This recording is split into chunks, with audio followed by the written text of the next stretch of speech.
ហេចូលឆ្នាំមកដល់ហើយត្រៀមរួមត្រៀមសប្បាយ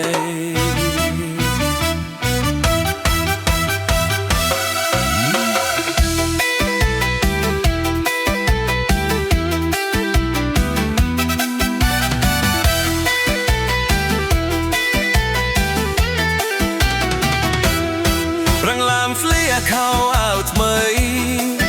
មុខញញឹមចិត្តសប្បាយលេងខ្មែរលន់ពេញភូមិថ្ងៃនេះគ្មានព្រួយអីកាន់ធូបកាន់ផ្កាហើយកាន់ដៃគ្នាទៅមិត្តភក្តិហៅស្រែកមកថាឆាំនេះទៅវត្តណាចូលឆ្នាំទៅលេងវត្តណាវត្តនេះក៏បានវត្តនោះក៏សប្បាយរួមវងរួមស្ទតូចញញឹមសាយគ្រប់គ្នាចូលឆ្នាំទៅលេងវត្តណាទៅជាមួយគ្នាកាន់តែលយសប្បាយមួយថ្ងៃមិនគិតអ្វី